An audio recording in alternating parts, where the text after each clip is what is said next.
Hi friends, good afternoon to all of you. Myself Raj Sankar at SRIRAM's platform. Today we are going to discuss a very important topic, and our topic is basically Sanskritization. Today we'll discuss that what is the Sanskritization, or explain the process of Sanskritization in India, right? So before we write anything on the board, first of all I would like to say the Sanskritization is a very important concept coined by developed by the M.N. Srinivas, the great sociologist of India, who has developed this concept to understand the indigenous process of change in India. So let us go to understand. Our question is, what is a Sanskritization? What is Sanskritization? What is Sanskritization? Explain. Right? What is Sanskritization? Explain. Or simply explain the process of Sanskritization. Right? So we are going to discuss about the Sanskritization. We know the term Sanskritization here. First we'll define, in the intro part we'll define this. I told you in one class every question has 3 parts, right? Every question has 3 parts. I told you the intro, chalo likh deta hu pura, introduction. I told you that it can have the body structure, and can have the third one is the conclusion, right? So every question has the 3 parts. Now let us, in QIQs form, we are going to discuss about. So first I can say the Sanskritization. When you say what is Sanskritization, so we can start from the intro part of the question, answer writing. So when we are going to answer, we can first write the intro part, and the intro part would be like a Sanskritization. No? We can say here that the term Sanskritization,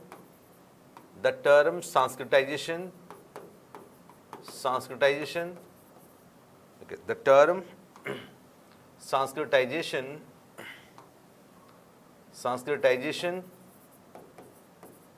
has been coined by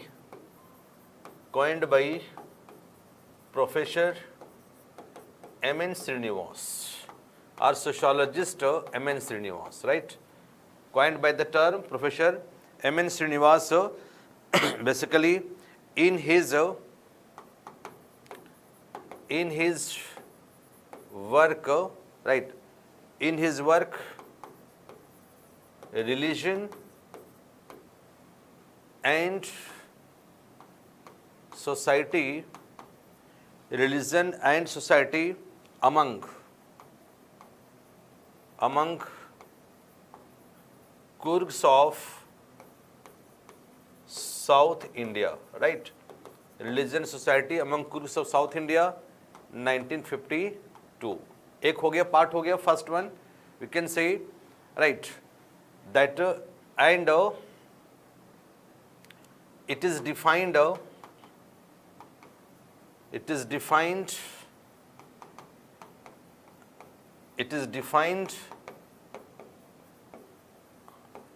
in terms of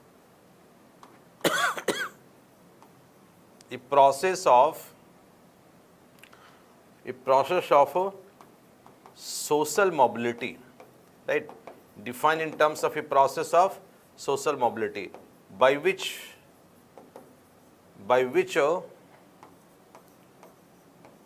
ये lower caste, tribes or other groups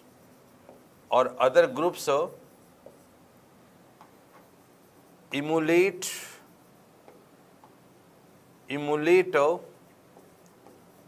way of life of twice born caste. That's all about it, right?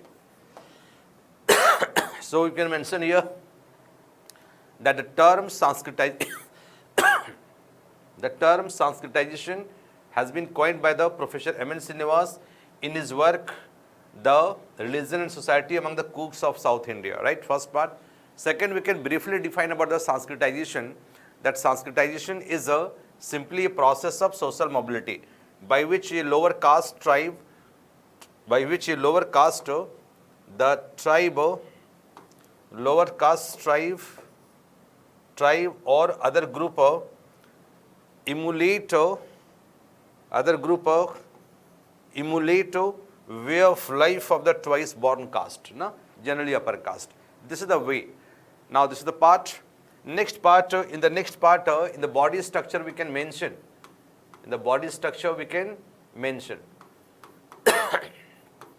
Because question is on Sanskritization, simply explain. So on the body part we can say that, so the M.N. Srinivas has developed the concept of Sanskritization to understand the indigenous process of social change in India, right? He has developed the concept of Sanskritization and developed the concept of Westernization. Westernization, he developed the concept to understand that how there is a change in India as a result of the impact of the Western culture, the impact of the Western values. So how Westernization is happening? Over 150 years of British rule in India, changing there in India. This happened. And second, that talk about the change is also happening from within the country. And this change, so we can say that in the body structure we can mention, so Srinivas has used the term Sanskritization.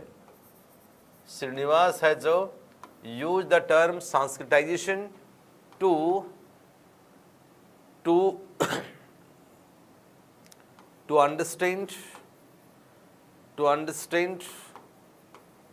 understand indigenous process of change. Srinivas has used the term Sanskritization to understand the indigenous process of change in India, right? Indigenous process of change. One part is there. And then we can say hence it has following features.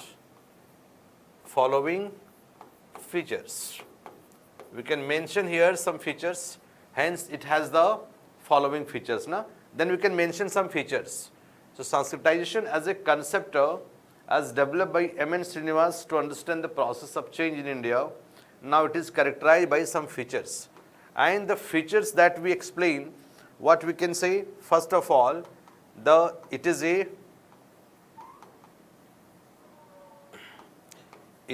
indigenous, Sanskritization is a indigenous process of change. First we can say that the Sanskritization is basically an indigenous process of change, right? Second, we can say that Sanskritization basically involves a gradual process.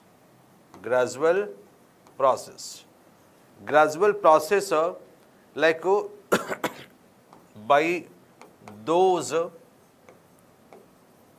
who suffer.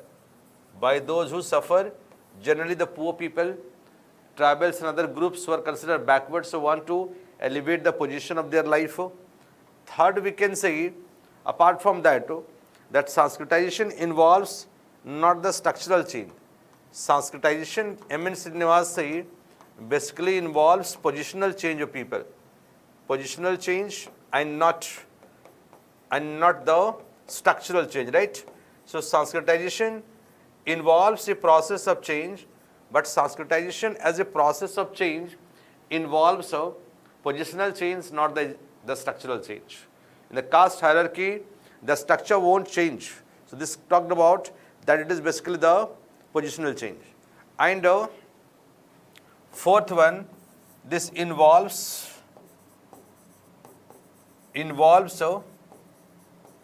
emulation of, क्या या imitation भी लिखा होता है, उन्होंने emulation लिखा है, emulation of rituals rituals, customs, na?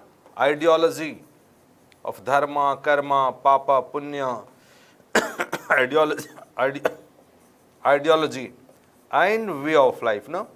So this involves multiple things. This involves emulation of rituals, customs, ideology, way of life, etc. And therefore, this is the idea. One meaning is given.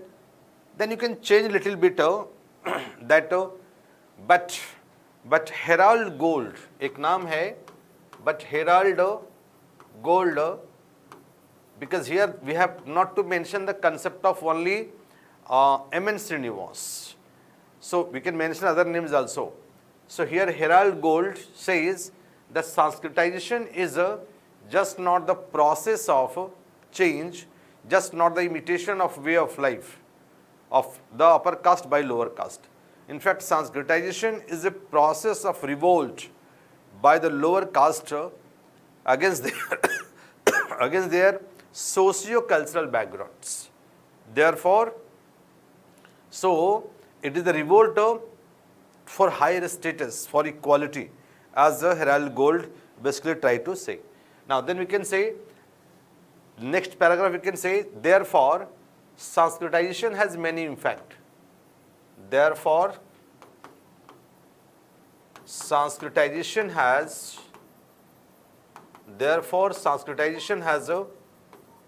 many impacts, right? We can mention therefore the Sanskritization as a process has many impact on our society. We can mention the Sanskritization first, here we can mention first Sanskritization brings cultural uniformity, right? Because when people follow the common Sanskritic culture, so it will bring cultural uniformity within the nation. Cultural uniformity within the nation, the first one, unity, cultural unification. Second, consider that Sanskritization is a kind of a social aspiration. It gives opportunity for social aspiration. So it acts as a safety valve. Do you know safety valve? Act as a safety valve. Sanskritization act as a safety valve. Because in society, those who are at the lower position, if you don't get proper space in society, then they may revolt, they may fight. But Sanskritization provides the space on the part of the people. Second. Third is considered Sanskritization helps to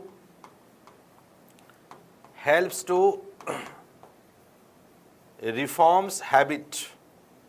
Sanskritization helps to reform habits of people. Habits of people, gradually people going for asceticism and going for vegetarianism. It leads to asceticism and vegetarianism among the people of the lower caste, as M.N. Srinivas basically talked about and told. And this impact is again we can say impact is manifested. Impact is manifested in literature, manifested in language, manifested in ideology, manifested in rituals, etc. Right? Rituals, etc. We have mentioned, and finally, one or two negative points we can also mention.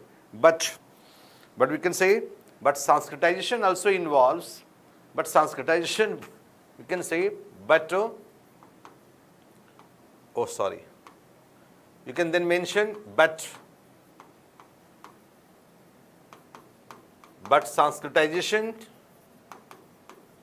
but Sanskritization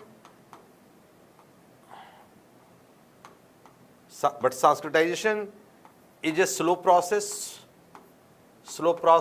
right? First of all, Sanskritization again is a long process, long process, oh same thing na, slow process. Sanskritization involves only positional change,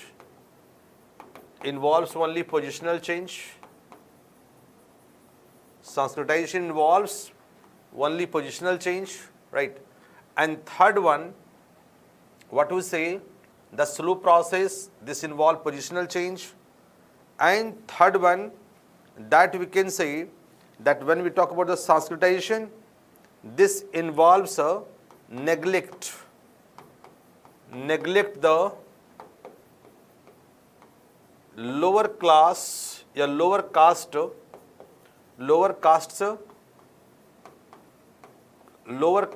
cultural values, right? And last one list, one person say, like Majumdar say, not only the process of Sanskritization is going, but somewhere de-sanskritization process is also going.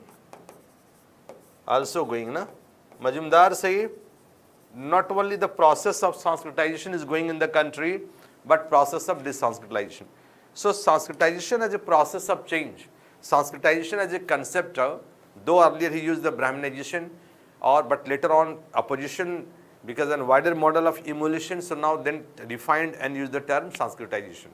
So Sanskritization as a process of change helps to understand Sanskritization not confined among the Hindus, also among the tribes, but many sociologists say that this Sanskritization, M.N. Srinivas concept is not very helpful to understand the indigenous process of change, because many tribal areas like northeastern somewhere, rather than Sanskritization, the process of Westernization is going in northeast part, and somewhere the process of de-sanskritization is going in Punjab and some other areas. So this is of course it gives enlightenment or insight to understand the indigenous process, but not a very wider process and a structural change. So sometimes may not be a very reliable concept to understand the broader the indigenous change in the India. But despite that, it helps how Sanskritic value is spreading and gradually being adopted by the lower caste in the hope that there would be improvement in their position in society. And therefore, M.N. Srinivas used this concept. So I think as a concept, as a value, this would be very helpful to all of you. Thank you very much. Take care. We shall meet after having the new video on a new good topic. Thank you very much. Take care. Bye-bye. Have a good day.